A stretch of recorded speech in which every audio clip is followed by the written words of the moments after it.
श्री स्वामी समर्थ. तर बघा इथे मी बनवली होती उकडल्या चण्याची पाटवडी आणि रसा. आता याची रेसिपी काही मी व्हिडिओमध्ये टाकली नाही, याची रेसिपी नंतर कधी शेअर करीन. पण बनवली होती आज, पाहुणे आले होते म्हणून थोडासा काहीतरी तुम्हाला व्हिडिओ घेतला तर तो मी टाकला तुम्हाला दाखवण्यासाठी. तर बघा इथे मी बनवणार होती चिवडा. आता मी मागच्या एका व्हिडिओमध्ये सांगितलं होतं की मी माहेरी जाणार आहे. तर आता बाईने कुठंही जायचं म्हणलं की घराची सर्व सोय करून जावं लागते. माणसाला जायचं असलं तर माणूस कसा पटकन तयारी करतो आणि निघून जातो, पण बाईचं तसं नसते. घरच्या तरी बाईचं, हाऊसवाईफचं तिला घरचं सर्व पाहून जावं लागते. आता माझी जाऊ पण जाणार होती आणि मी पण जाणार होती आणि माझा भासरा पण जाणार होता. हे येणार नव्हते कारण यांना सुट्ट्या भेटत नाही म्हणून. तर आता यांच्यासाठी चिवडा बनवून ठेवायचा होता. आता यांच्या मागं लागली होती की चिवड्यात सामान आणून द्या आणून द्या. घरी थोडंसंच आहे पण यांनी काही आणून दिलं नाही. आता जेवढं होतं तेवढ्यामध्येच बनवायचं होतं. हे म्हणत होते का नको बनवू, मी नाश्ता करून निभावून टाकत जाईन, पण आपला जीव कुठं जागेवर राहते म्हणून म्हणलं नाही बा, तसं काही जमणार नाही. नाश्त्याच्या पलीकडं काही एवढं हे नाही, आपला चिवडा तरी बरा. म्हणून मग पोहे होते तर पोह्याचा चिवडा बनवायला घेतला. तर बघा व्हिडिओत दाखवता आहे त्याप्रमाणे. आता ही काही रेसिपी एवढी दाखवण्यासारखी नाही, तो सगळ्यालाच बनवता येते, पण कोणाची पद्धत वेगळी आणि कोणाची पद्धत वेगळी राहते. आणि माझी अशी पद्धत आहे बा, म्हणून मी तुमच्यासोबत ती रेसिपी शेअर करत आहे. आणि तसं पण आपल्या चॅनलवरती जास्त डेली रुटीन आणि रेसिपीज येत राहते. तर बघा अशा पद्धतीने मी अगोदर पोहे भाजून घेतले आणि त्याच्यानंतर पोहे कडक झाले. त्याच्यानंतर त्याच्यामध्ये हळद आणि तेल टाकून त्याला पिवळे करून घेतले. बघा तुम्हाला व्हिडिओमध्ये दिसलं. आणि त्याच्यानंतर मग बाकी तयारी करायला घेतली.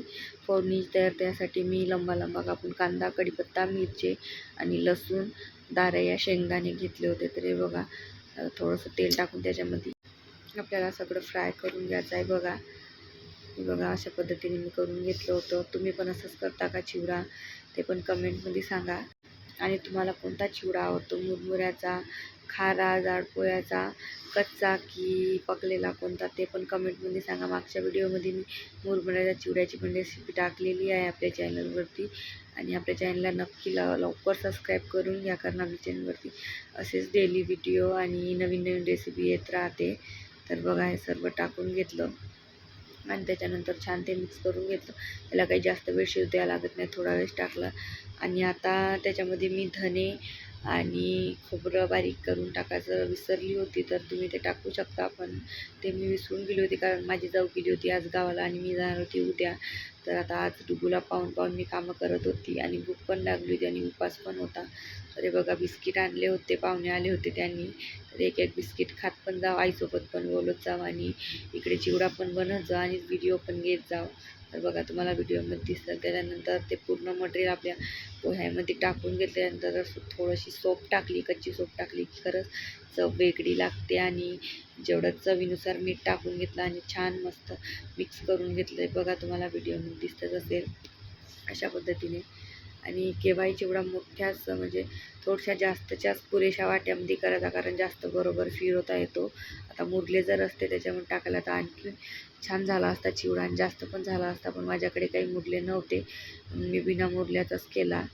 बघा आणि आईसोबत बोलत पण होती. आई केली होती माझ्या बहिणीला बघासाठी, कारण तिचं ऑपरेशन झालं तर ते तिकडलं सांगत होती आणि मी इकडलं सांगत होती. आणि असं सगळं दोघीचं बोलून मी पूर्ण चिवडा बनवून घेतला.